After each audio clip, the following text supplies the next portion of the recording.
Thank you, Lacey, for that kind introduction, and thank you to Terry and Steve for having me. Terry reached out to me a couple months ago and asked if I want to talk about hiring veterans on Silicon Slopes. Being a veteran and also working at Iron Flash that hires a lot of veterans, I was very excited. What I learned from the previous two presentations is one, I'm a result of motivation, and two, I'm very clearly burned out. Oh, that was my mind taking a break. I'm sorry about that. Okay, so that's me. I retired Lieutenant Colonel Marine Corps in the, retired Lieutenant Colonel in the Marine Corps after training. As the note says up there, the data pulled from here is from a bunch of government sites. I don't try to take credit for the data, but I do want to be a conduit to educate people who are more proficient at hiring veterans. Also, a number of the photos up here are from the 2018 Veterans Affairs Handbook. Before I get into the information, I want to ask a couple quick questions. Is anyone here a veteran? Actively serving or has served? Okay, stand up. Thank you very much to you three. If you could all give them a quick round of applause. Thank you. Okay. My next question is anyone here a spouse of someone in the military? Can you two stand up? Give them a louder round of applause. Thank you, Lacey. Thank you, Ness. Trust me, in many regards, they serve our country more than those who actually. So thank you both. The next question is, and it'll be a rhetorical question because I do have a time limit. What's the unemployment rate here or in the U.S.? I assume this crowd knows, but as of July, it's 3.7%. Next question then would be, what's the unemployment rate here in Utah? Again, I'll assume we all know, and someone over here just spit it out, 2.8%. In fact, for the past, Utah is again the second highest job creator with a growth rate of 3% on jobs. So way to go, Utah. However, what that means is that we are in a very difficult climate to hire qualified people to fill our roles. So a great place to do so is the military. So I'll break the military down by numbers, and I'll start with the U.S. population. As of July of 2019, the U.S. population was 327,200,000. Active duty U.S. military was 1,400,000, and those who have served was 20,200,000. I'll do the simple math for you, it's already up there. So actively serving, that means 0.4% of our U.S. population serves. Not 4%, 0.4%. Okay, when we double that with everyone who has served, that now comes out to be 6.5%. So every 6 to 7 people out of 100 that you walk by are going to be military members. And that was somewhat demonstrated when I asked who served in the military. Okay, at I Am Flash, we love military. We know they fit well in our culture. We're familiar with the tangible and intangible benefits. We aggressively recruit to the MOSs that feed our skill sets. Because of that, our population is greater than 15% military. That's more than twice what the US population is. So, way to go, team, I Am Flash. Okay, so now to the room writ large. Every year, about 200,000 to 250,000 people leave the US military and look for jobs. That means every month, about 16,000 to 20,800 people are looking for jobs, straight from the military. So let's break it down for Utah. In FY18, between 2,001 to 4,999 people left the military and moved to Utah. Either they were from Utah or they're like me, net migration, and they moved here, predominantly in Salt Lake City. So in a community where we are 3.7% unemployment nationally, or 2.8% in Utah, that's a continuous pipeline of qualified people that we can hire. 75% of those people range in age from 17 to 34. 25 range from age 35 to 55 plus. In that 55 plus, I don't fall in it, but that 55 plus is about 5 or 6% of that growth. Now the DI in the military. I'm going to go over, I think, 3 points that I've heard while I was in the military and after, and they're sort of misnomers. This first one is, hey, the military isn't diverse, right? I'll answer that with a rhetorical question. What's diversity? First off, let's look at the US. You can start up there at Caucasian, go all the way down to 2 or more races. To me, diversity is an accurate representation of the population that you're hiring from or you're working in. So in the US military, we have, to go to the US first, Hispanic is at 16%. US military is 12%. African American, US is 12%, military is 17%. Asian, US is 4.8%, military is 4%. And then the yellow line for the military is all the others, which is Native Americans, Native American Indians, Hawaiian, Pacific Islanders, all the others, and that's about 7%. I don't know, but that's pretty darn diverse. And I feel pretty proud and confident to say that without a doubt, the military is the most diverse organization I ever worked in, and probably will be the most diverse organization I ever have worked in by the time I depart this earth. Going to the next one. Well, okay, that's fine, but clearly the military isn't inclusive, right? I can tell you from experience, the military, the only inclusive factor is performance and performance alone. If the person to my left and right, as I cross the dotted line into enemy territory, looks exactly like me and is 100% incompetent, they're endangering my life. If they look nothing like me, but are proficient and competent, then they are value added, and we are going to have teamwork and be more apt to accomplish the mission and perform as we're expected to be. So that to me is inclusion. Another indicator of inclusion is, do we have URMs rising to highest ranks? So in July of 2019, Lieutenant General, that's the three-star general for those that don't know, Laura Richardson assumed command of U.S. Army North. Huge command.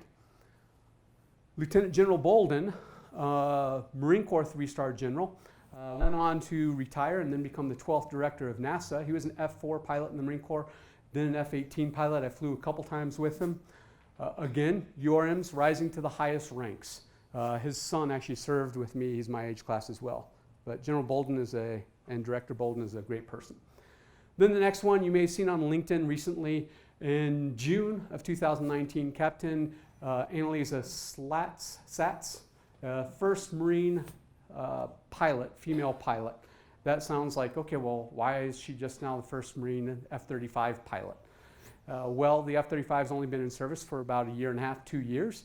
And we just selected the first 2 pilots about 6 months ago or so to transition to the F-35 straight out of the Fleet Replacement Squadron. There were only 2. One was male, one was female. And I can tell you, when I started my aviation career back in 95, 96, I got winged in 97, I went through with the first cadre of Marine female aviators. To me, there's been nothing different than inclusion. It's been status quo for me. We went through Top Gun in 2004. I went through with the first female pilot to go through Top Gun. Her call sign was Sam, her last name was Adams. Great aviator. Okay, now another quick thing is education. And this one I didn't really realize, but at some point I gave a talk at Lockheed Martin as far as a users conference in Rolling Meadows, Illinois. And I went to Chicago to meet with some friends for dinner. And I went to college with these friends, and one of them had said after talking over dinner, hey, I'm really surprised how educated you are and how educated the people in the military are. And I was like, well, I know you mean that as a compliment, but as a pretty backhanded compliment. And I started to really understand that people had this perception of the military not being that educated. Well, again, let's go to the data. Up here, the green data is the US population. The gold bars are the enlisted population, and the silver bars are the officer population. The US population, generically, if you look at the bachelor's degrees, there's 19% of those in the US population, 7% enlisted. You think, okay, well, they're outperforming the enlisted. That's sort of a misnomer. If you go to that picture in the upper right, the military education trajectory, especially for our enlisted folk, take on a different trajectory. Many of them join the military so that they can afford to pay for their education. They get it after they get out. Now, more representative, as you look at the officer population, and we look at bachelor's degrees, the US population is at 7% and the officer population is at 42%. If we look at advanced degrees, the US population is at 1%, the officer population is at 42%. Again, 4 in 10 officers have advanced degrees. I had 2, an MBA and a Master's of National Security and Strategic Studies. Okay, so why do we hire veterans, or why should you hire veterans? for a number of the tangible and intangible benefits. First off, we start with MOS. What's our military occupational specialty? We're more than just that. People look at it and say, hey, an infantry officer, great, you can carry a gun, run through the woods, and lead Marines or lead soldiers. That's not the case. It's a bunch of the intangibles that come along with it. To a T, everyone in the military seeks out education. We have a propensity and an expectation to learn in everything we do because we are continually seeking self-improvement. We want to be the best at what we do all the time.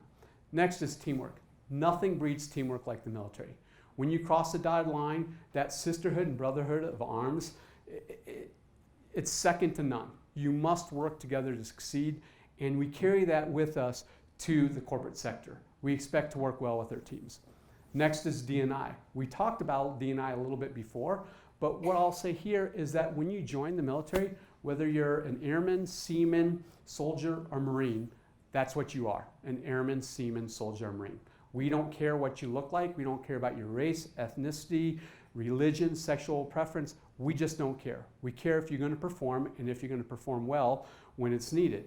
That takes us to the next one, performance. We're expected to do it right and do it right the first time because not doing it right the first time has a tax. And many times that tax is life. Now we talk about performance and performance under pressure. I don't know about you, but the highest pressure is having mortars rain down on you, flying over your head, or missiles coming up at your aircraft. I'm pretty sure I can take someone getting upset in a boardroom.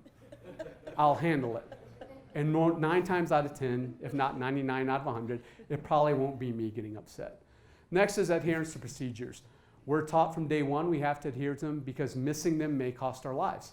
That translates well to many things that the civilian wants is adherence to those procedures. Then culture of success.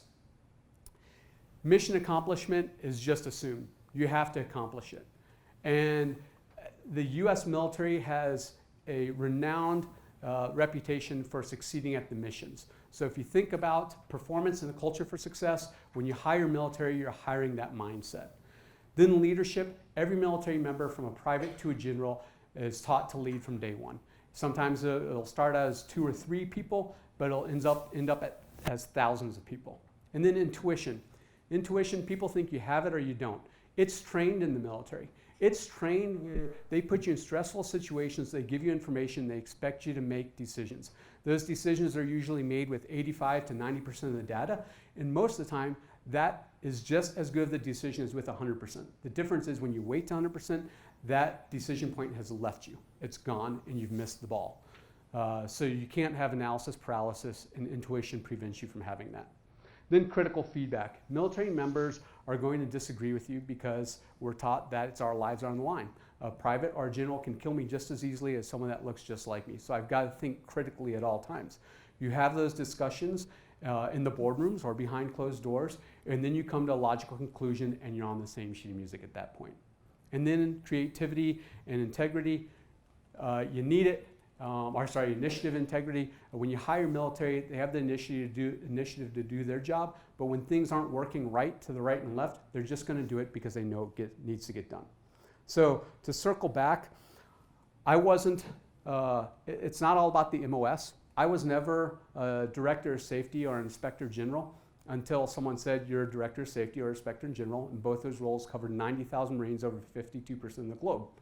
I was never in that role before that time. When you look at transitioning veterans, they weren't,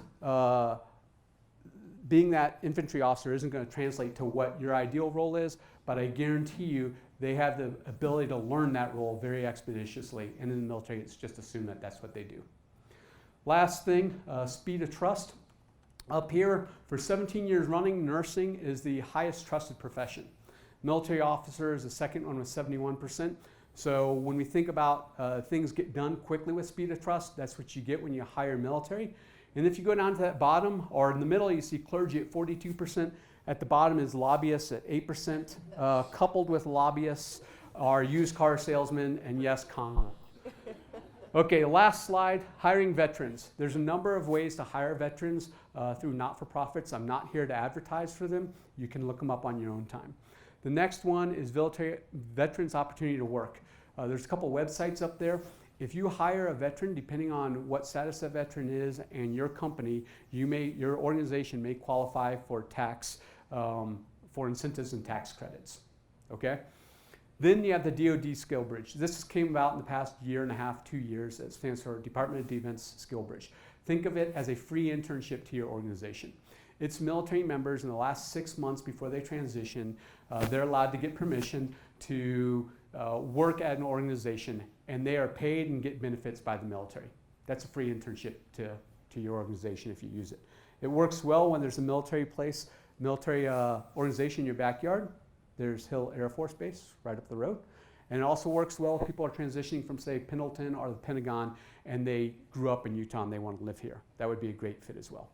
So transitioning is a large hill to climb. I would say, can you help a transitioning veteran? And if you do, I would say it will benefit your organization.